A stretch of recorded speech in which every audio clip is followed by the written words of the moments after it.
아멘. 인사하겠습니다. 할렐루야. 오늘 하루도 하나님께 향기로운 제사의 예배를 드리는 여러분 되시기를 축복합니다. 우리가 이렇게 예배로 시작하는 것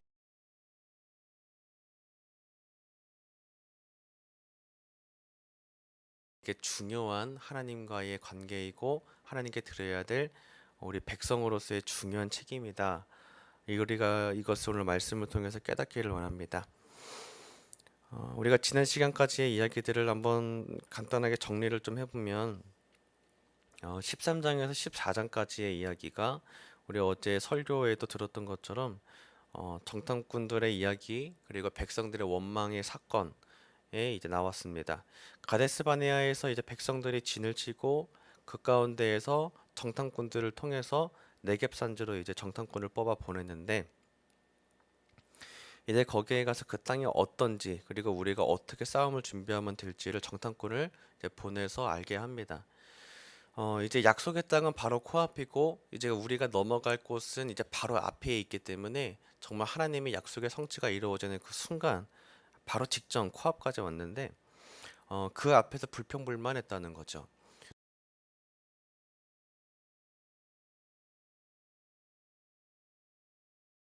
이렇게 딱 확실하게 정확히 목표 지점이 코앞에 있다는 걸 딱 보게 되는 상황에서도 불평불만했다는 겁니다.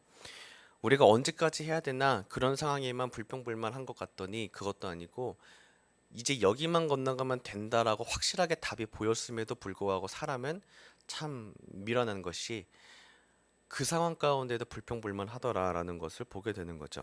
자, 이로 인해서 하나님께서는 진노하셨고 백성들을 멸하려고 하셨습니다. 백성들의 불평불만을 들으신 하나님께서 내가 언제까지 참으랴라고 하시면서 이제 완전히 멸하시려고 하시던 그때에 모세가 나서서 이제 하나님의 진노를 이제 넘어가게 하는 이제 그런 사건이 이제 있었던 거죠. 그러면서 이제 그 말씀 중에 이 세대 중에서는 갈렙은 약속의 땅에 들어가리라 하시면서 여호수아와 갈렙만 약속의 땅에 들어갈 것이다. 이제 이렇게 말씀하시는 장면이 나옵니다. 자, 이제 이 본문이 이렇게 이어집니다. 15장에 보면 하나님께서 모세에게 말씀하실 때 2절에 보여주시면 이스라엘 자손에게 말하여 그들에게 이르라 너희는 내가 주어 살게 할 땅에 들어가서라고 되어 있습니다.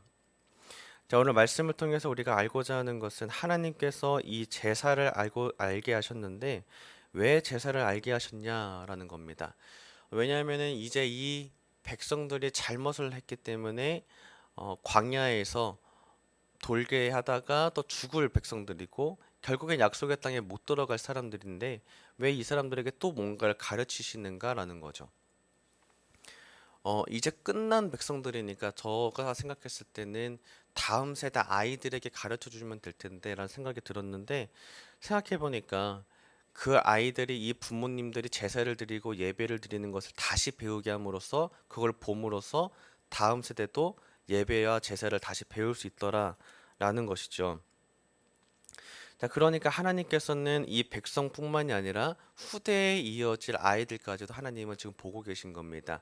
그 제사와 이 규례와 이 율례가 끊어지지 않고 계속 하나님의 백성 안에 계속 이어지기를 하나님께서 원하고 계신 것이죠. 자, 여기서 알 수 있는 것은 하나님께서는 죄는 잘못은 확실하게 심판을 하신다. 이제 그 죄에 대한 값은 분명하게 치르게 하시는 분이 공의하신 하나님이시다라는 것이죠.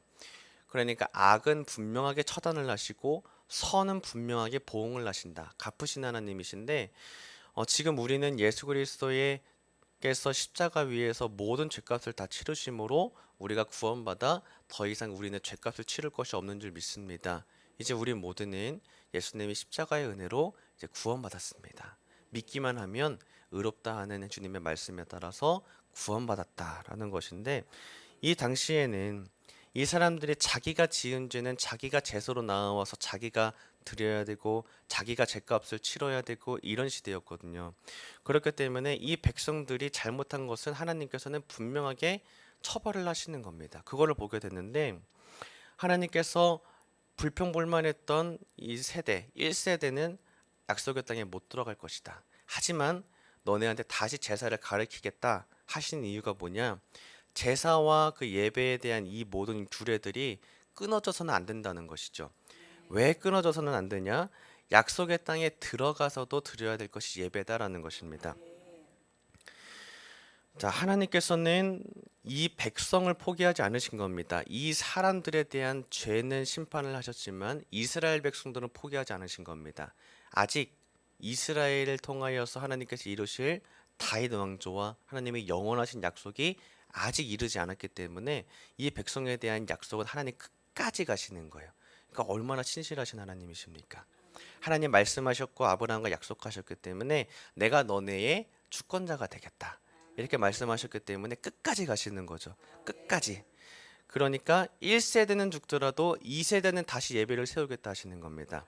자, 이제 그걸 어떻게 세워가시냐면 2절을 한번 보여주시면 좋겠는데, 네, 한번 읽겠습니다. 2절 시작. 이스라엘 자손에게 말하여 그들에게 이르라. 너희는 내가 주어 살게 할 땅에 들어가서. 아멘. 하나님께서 이스라엘 자손에게 말하여 이렇게 말씀하십니다. 모세한테 말씀하시기를 그들에게 이렇게 말해라. 너희는 내가 주어 살게 할 땅에 들어가면 이라고 이 전제가 되어 있습니다. 자, 이거를 세번역 성경에서도 이렇게 읽어보면은 좀 이렇게 내용이 조금 더 이야기가 좀 이렇게 들립니다. 제가 한번 읽어볼게요. 세번역 성경으로 보면 너는 이스라엘 자손에게 일러라. 그들에게 이렇게 말하여라. 이제 너희는 내가 너희에게 줄 땅 곧 너희가 살 곳으로 들어갈 것이다. 자, 이렇게 말씀을 하시는데 이제 너희는 내가 너희에게 줄 땅 곧 너희가 살 곳으로 들어갈 것이다. 이제 이거는 1세대를 얘기하신 것이 아니고 그 다음 2세대 이스라엘 민족들이 백성으로서 약속의 땅에 들어갈 거 분명하게 지키시겠다는 걸 지금 얘기하시는 겁니다. 너네 민족이 후대에 이르러서라도 반드시 약속의 땅에 들어갈 것인데 이 전제를 말하면서 3절에 보시면 여호와께 화제나 번제나 서원을 갚는 제사나 쭉쭉쭉 하면서 향기롭게 드릴 때에, 그러니까 너네가 그 땅에 들어가서 향기로운 예배를 드리게 될 것이다 라는 것이죠. 방금 읽은 세번역 성경의 3절을 보면은 그러면 너희는 소떼나 양떼 가운데서 제물을 골라 나 주에게 불살라 바치는 제사 곧 주를 기쁘게 하는 향기를 드리게 될 것이다.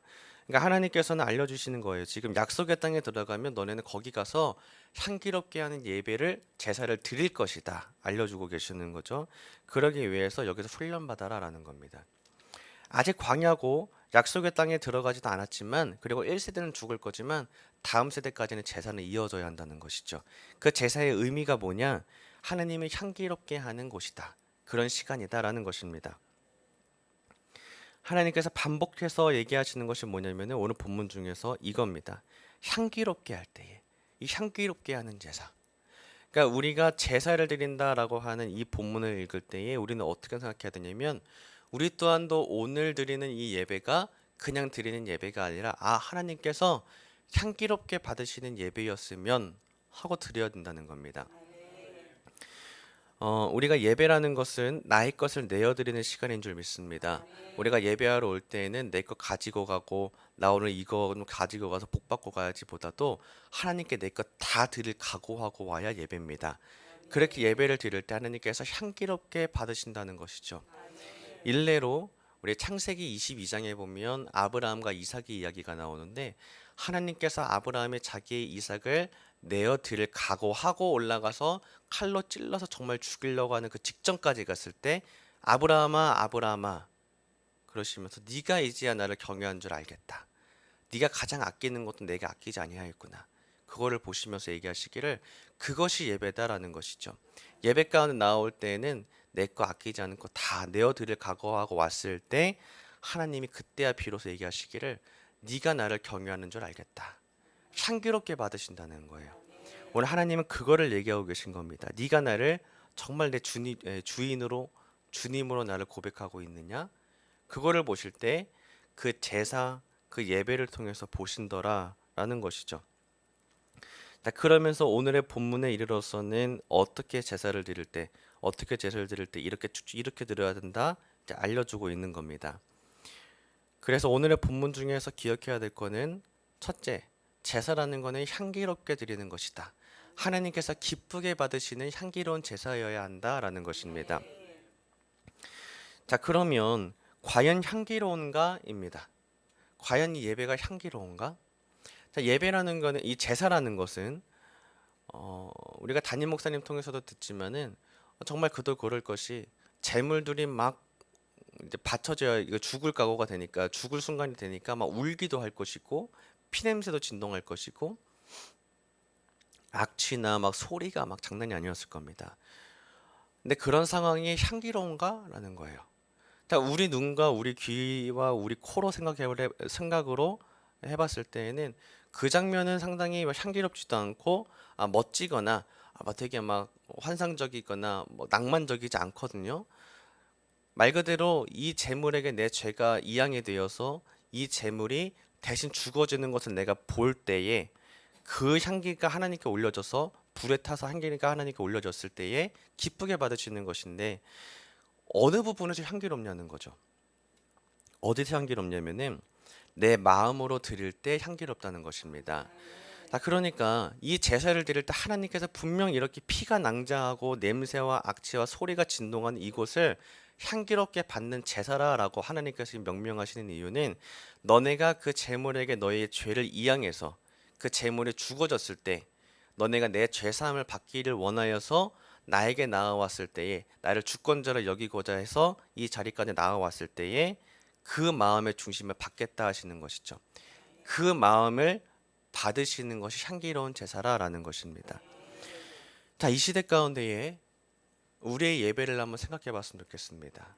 우리가 예배를 드린다고 하지만 정말 향기로운 예배는 뭐냐는 거죠.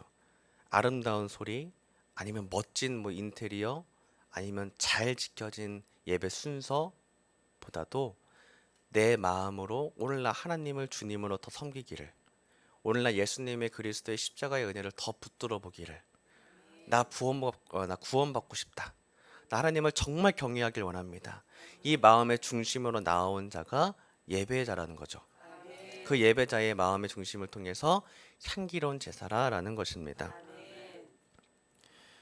첫 번째가 바로 이것입니다. 이 예배, 이 제사는 마음으로 드려야만 향기로운 제사라라는 것입니다. 이 예배는, 이 제사는 광야에서만, 너네가 힘들 때만이 아니라 약속의 땅에 드디어 다 들어갔다, 다 이루어졌다 라고 여길 만한 그때에도 드려져야 될 것이 예배다라는 것입니다. 여기서 한 가지 생각해 볼 수 있는 것은 우리가 힘들거나 어려울 때에 하나님께 제사한다고 예배한다고 우리가 그렇게는 하지만 상황이 해결되면 예배는 안 하거든요. 사람의 본성이 그렇습니다. 그렇기 때문에 상황이 풀려져서도 우리가 드려져야 될 것이 예배다. 예배는 그러니까 책임과 의무인 것입니다.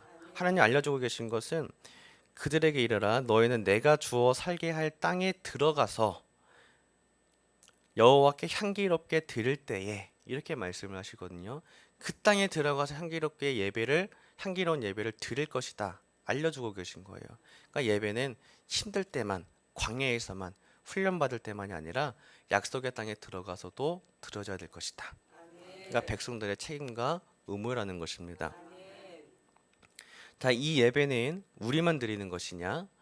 정확히는 여기 당시의 본문을 보면은 이스라엘 백성들뿐만이 아니라 13절에 보면 누구든지 본토 소생이 여호와께 향기로운 화제를 드릴 때에는 이 법대로 할 것이요 너희 중에 거류하는 타국인이나 너희 중에 대대로 있는 자나 누구든지 여호와께 향기로운 화제를 드릴 때에는 너희가 하는 대로 그도 그리할 것이라 이렇게 말씀하고 계십니다. 누구든지 여호와께 향기로운 화제를 드리고자 한다면 이 법대로 해라라는 겁니다. 누구든지 남녀노소 뭐 인종 상관없이 누구든지 하나님께서는 예배를 받고자 원하신다는 것입니다. 우리가 이 예배를 드릴 때 어떻게 드려야 되냐면 내가 향기로운 제사를 드리고 싶다라는 자원하는 심령이 핵심이라는 것입니다. 그러니까 비싼 제물 아니면 내 자랑으로 드리는 예배가 아니라 하나님 만족을 위해 드리는 예배여야 한다는 겁니다. 내가 봤을 때는 이게 좋은데 싶을 만하지만 내가 보는 육신의 눈의 판단이 아니라 하나님이 받으실 만한 영의 예배를 드려야 된다는 것입니다. 오늘 우리가 이 마음으로 드려서 자원해서 드리는 하나님 향기롭게 받으신 예배를 드리시기를 주님의 이름으로 축복합니다. 말씀을 한번 정리해 보겠습니다. 오늘의 이야기는 예배입니다. 예배는 내가 광야에 힘들 때만이 아니라 약속의 땅에 들어가서도 드려야 할 것이 예배입니다. 그러므로 예배는 모든 백성들에게 책임이고 의무입니다. 반면에 이것은 은혜입니다. 왜냐하면 이 예배, 이 제사를 통해서 하나님의 죄사하심이 선포가 되어지고 하나님께서 우리를 죄를 사하여 주시고 우리를 백성으로 받아주신 것이 이 예배를 통해 증명이 되는 것이기 때문이죠. 그러므로 예배는 내가 모든 것을 내어드리는 시간, 내 마음을 자원해서 하나님께 나아오는 시간이라서 내 거를 다 털어놓을 각오하고 오는 것이지만 도리어 돌아갈 때에는 하나님의 성령 충만하심으로 돌아가는 은혜의 자리인 줄 믿습니다. 그러므로 올 때에는 내려놓을 각오하고 온 것이지만 갈 때에는 성령과 함께 동행하는 길인 겁니다. 우리가 이런 예배를 드렸으면 좋겠습니다. 이 시대에 하나님께서 받으시는 향기로운 예배, 성령 충만함을 받아 돌아가는 예배. 우리 모두가 오늘 하루 이제 집에 돌아가셨을 때는 이제 5시 반인데요. 오늘 하루가 이제 시작되는 거죠. 돌아갈 때에는 예배 나아갈 때는 발걸음이 다른 거예요. 아, 내가 오늘 예배 오기 전에 너무 힘들었는데 오늘 하나님께서 말씀을 통해 내게 채우셨구나. 내 마음을 자원해서 하나님께 드릴 때에 성령 충만하심으로 채워주실 줄 믿습니다. 그러니까 우리가 예배 끝나고 돌아갔을 때 나 혼자 걷는 게 아닌 겁니다. 향기로운 예배를 받으신 하나님께서 나와 동행하신다는 것입니다. 이스라엘 백성들은 광야에서 1세대가 거기 머물러서 죽었지만 이제 예수 그리스도의 은혜로 말미암아 모든 우리의 죄값이 다 사여진 이때에는 하나님께서 직접 우리와 동행하시고 역사하실 줄 믿습니다. 그러니까 예배는 은혜와 복입니다. 나 혼자 드려서 다 내어드릴 각오하고 온 거지만 집 갈 때는 하나님과 함께 가는 거예요. 우리가 이 은혜와 복을 누리시기를 주님의 이름으로 축복합니다. 그리고 예배 자리 가운데 나와왔을 때에는 자원해서 드리는 심령으로 향기로운 제사로 드리시기를 주님의 이름으로 축복합니다. 아멘. 우리 함께 찬송가 435장 찬송하시고 기도하겠습니다. 찬송가 435장입니다.